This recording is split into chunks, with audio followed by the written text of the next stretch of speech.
Մենք քննարկումների ժամանակ ճիշտ է անդադ ասում ենք եւ հանձնարարություններ էլ ձևակերպում ենք, բայց ես նկատում եմ, որ դեռ շարունակվում է խոսույթի մեջ օգտագործել համապարփակ արտահայտությունը մեր առողջապահության ապահովագրության համակարգը համապարփակ չի, ինչու, որովհետև ոչ բոլոր ծառայություններն է ծածկում, այսինքն լինելու են ծառայություններ, որոնք համակարգը չի ծածկելու կամ չի մատուցելու եւ դրա համար մենք քաղաքականապես եւ որպես բովանդակությանը համապատասխան լինի, ավելի ճիշտ համարեցինք, որ լինի ընդհանուր, այսինքն որովհետեւ առողջապահությունը վերաբերվելու է ի վերջո բոլորին, բայց ոչ ամեն ինչին։ Չնայած ես ճիշտ եմ չհասկանում, որ աշխարհում չկա այդպիսի առողջապահության համակարգ, որը նույնիսկ եթե նա համապարփակ դրած լինեն, ամեն ինչ ծածկի, թե կա։ Մանավանդ բազային փաթեթները եւ դրան հավելյալ ապահովագրական փաթեթները միշտ սահմաններ են ունենում եւ օրինակ ատամնաբուժական ծառայությունները մեծամասամբ չեն մտնում ապահովագրական փաթեթների մեջ ընդհանրապես ոչ պետական ոչ էլ մասնավոր փաթեթների մեջ տեսականորեն կարող են լինել փաթեթներ այո կարող են լինել բայց ընդհանուր որ աշխարհի փորձը նայում ենք ինչպես ասում եք ապահովագրական փաթեթները որոշակի սահմաններ են ունենում եւ մենք էլ մեզ համար դրել էինք շատ կարևոր նշածող, որ առանձնացնենք հենց այն առաջնային կարևոր ծառայությունները։ Իմիջիայլոց կներեք, դա մեր վիճակագրությունների հիման վրա է, որ մենք վերցրել ենք մեր վիճակագրությունը ամենաշատ դիմելիություն ունեցող ծառայություններից ենք ընտրել։ Այո, պարոն վարչապետ, մենք վերլուծել ենք Հայաստանում հիվանդացությունը, մարդիկ ինչից են ամենաշատը հիվանդանում, ինչից են հաշմանդամություն ձեռք բերում եւ մահացությունը ինչի հետ է կապված։ Այս հիվանդությունների շարքը առանձնացրել ենք եւ այդ հիվանդությունների բուժման մեջ էլ առանձնացրել ենք ամենաառաջնակարգ ծառայությունները, որոնք նախ կյանք փրկող են, մեզ զերծ են պահում հաշմանդամությունից, օգնում են, որ վաղ հայտնաբերենք, այսինքն մենք առաջին անգամ շեշտադրումը արդեն տանում ենք կանխարգելման, վաղ հայտնաբերման վրա, որպեսզի բուժումն էլ ծախսարդյունավետ լինի։ Եվ հաջորդիվ արդեն, ինչպես ասեցի,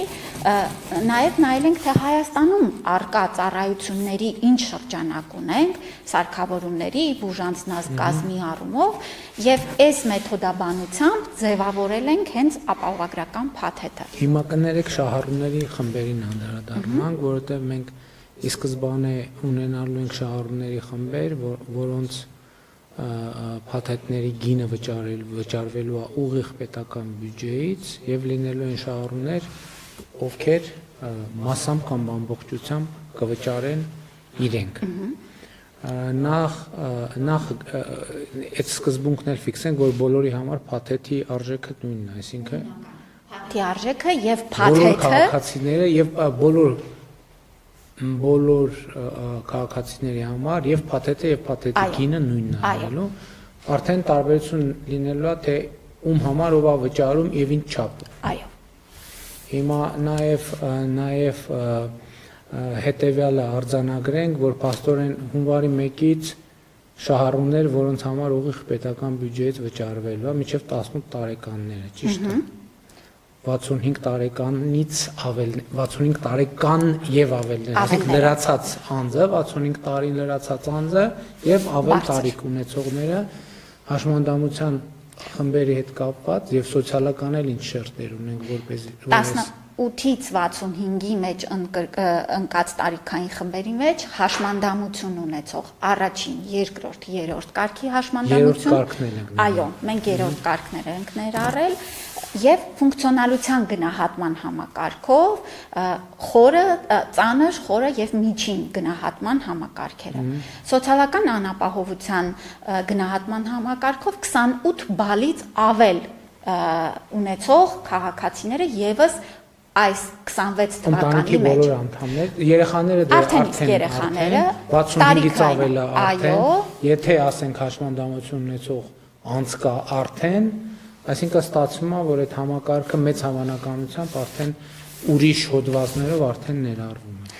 Եվ մենք հենց դրա համար էլ ամենագլխավոր բազային ֆիլտրը վերցրել ենք տարիքը, որպեսզի նախ շատ պարզ լինի, որ խմբերն են, եւ այսպես ինչպես ասեցիք, մինչեւ 18 տարեկանը արդեն անկախ իր թե սոցիալական վիճակից, թե կարգավիճակից, հաշմանդամություն ունենալ չունենալուց, արդեն մեր համակարգի մաս է կազմելու։ Նույնը Իսկ կներեք, եթե մարդը ինքը բան ունի, ճիշտ է, մեզ լսում է, ինքը համարում է, որ տեսնում է, որ ինքը այդ շահառուների խմբերի մեջ ընդգրկված է, ինչ որ համակարգ լինելու է, որտեղ եթե նման հարցակի մարդը ստուգի ինքը շահառու է, թե շահառու չէ։ Անպայման մենք ստուգելու ենք մեր պետական համակարգերի փոխգործելիության շրջանակներում նախ ԲՊՌ-ից անձի քաղաքացիությամբ եւ նույնը սոցիալ-նախարարության հետ համակարգերի փոխգործելիությամբ մենք այսպես ֆիլտրերը դնելու ենք եւ անձին հայտնելու ենք, որ դու մեր պոտենցիալ շահառուն ես։ Ուղարկելու ենք մենք ենք հայտնել, անպայման մենք այդ գործը ինքնուրույն ենք անելու։ Մենք պարոն վարչապետ ունենք մեր Արմետ համակարգը թվային, որը հավելվածի տեսքով էլ այսօր գործում է։ Մենք հեռախոսների մեջ ներբեռնված 700,000-ից ավել թիվ ունենք, որ գործում է հեռախոսների մեջ ներբեռնված հավելվածներ կան։ Բայց մենք հասկանում ենք մեծ տարիքի անձանց համար դժվար կլինի հավելվածից օգտվել, այստեղ մեր առաջնային օղակի պոլիկլինիկաներն ու ամբուլատորիաները, որտեղ կցված են մեր քաղաքացիները, իրենց կտեղեկացնեն այս ձևաչափով, որպեսզի նրանք եւս շատ հեշտ իմանան։ Առաջ անցնելով, ասեմ, երեք մի հետաքրքիր գաղափար եմ լսել, առաջարկել են, որ երբ որ իհարկե դա նաև պետպատվերին էր վերաբերվում, բայց դրա հետ կապված երևի արդեն չենք հասցնի, խոսքը հետեւյալի մասին է, որ երբ որ քաղաքացին որևէ ծառայությունից օգտվի առողջապահական, իրեն օրինակ SMS-ով գնա, թե դրա համար ինչքան է վճարվել այդ ծառայության, որովհետև այդ անվճարի ֆենոմենը, ընկալման ֆենոմենը մեր իրականության մեջ կա։ Իրական ոչ մի բան անվճար չի, բացարձակապես ոչ մի բան անվճար չի, հարցնենա թե ով է դրա համար վճարում։ Եվ եթե ոչ թե եթե, այլ այն պարագայում, երբ որ հիմնադրամը կառավարող վճարում է կոնկրետ ծառայության համար, քաղաքացուն կամ SMS-ի ձևով կամ որևէ ձևով ինքը իմանա այդ ծառայության համար ինչքան վճարվեց, եւ դա նախ հաշվետվողականություն է, եւ երկրորդն է քաղաքացին տեղեկանում է, որ այնուամենայնիվ ով եւ ինչքան վճարեց իր այդ ծառայության համար։ Պարոն վարչապետ, կարծում եմ դա շատ կարևոր էլեմենտ է, որովհետև նաև մեզ համար քաղաքացիների վերահսկողությունն է համակարգի համար շատ կարևոր եւ դրա մի մասը կներեք, որովհետև եթե քաղաքացին տեսնի ինչ որ կասկածելի ավելա վճարված, ինքը առնվազն կարող է հարց բարձրացնել, թե ինչու է այսքան։ Այո, եւ մենք այսօր դրա մի մասը առաջին իրացրել ենք, իր հավելվածի մեջ քաղաքացին տեսնում է, որ այց գրանցվեց իր անունով։ Այցից հետո արդյունքն է տեսնում եւ տեսնում է պետպատվերով ինչքան գումար է այդ ծառայության համար փոխանցվել։ Հիմա ձեր առաջարկով դա առանձին արդեն հաղորդագրություն կպատրաստենք, որ ուղիղ գա անձին, որ ոչ թե ինքը մտնի նայի համակարգում, այլ շատ պարզ ձևով իրեն գա եւ այստեղ էլ ինչպես ասեցի, մենք այսօր էլ լինում է, որ քաղաքացին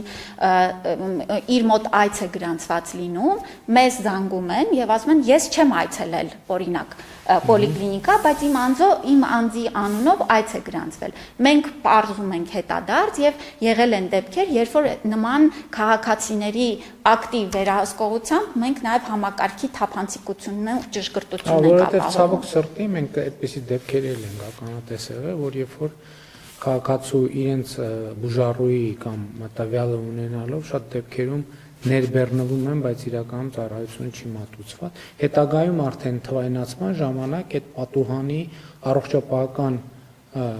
անձի առողջապահական պատուհանի մեջ այդ թվերը ամեն ծառայության դիմաց կարելի է ծրագրային ապահովում անել, որ ամեն ծառայության դիմաց այդ ֆիքսի, որպեսզի մարդը նաև տեսնի թե ինչքան է վճարվել իր ծառայության դիմաց։ Այնուամենայնիվ մեր տարեկան փաթեթի արժեքը 129,600 դրամ է նախագծով, իհարկե մեզ հաշվապահներն ու հարկային գործակալները խնդրում են, որ կլորացնեն գումարը, որպեսզի հաշվարկների մեջ էլ լինի, ազգային ժողովում դա կքննարկենք, բայց 129,600 դրամ ենք սահմանել փաթեթի արժեքը։ Հիմա փաստորեն բացի նշված սոցիալական խմբերից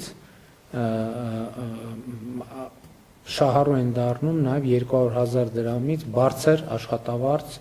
200,000 դրամ եւ բարձր աշխատավարձ ստացող անձինք եւ 2027 թվականից այս 129 տարեկանն է, այսել է պետք արձանագրել, տարեկան, չէ՞։ Տարեկան։ 2027 թվականի հունվարի 1-ից 200,000 դրամ եւ ավել ստացող քաղաքացիները իրենք վճարելու են այս գումարը, հեսա կխոսենք թե ոնց, բայց 26 թվականին մենք ըստ էության տարբեր վերաբաշխումներով ըստ էության իրանք այս ծախսը չեն տեսնելու եւ չեն զգալու։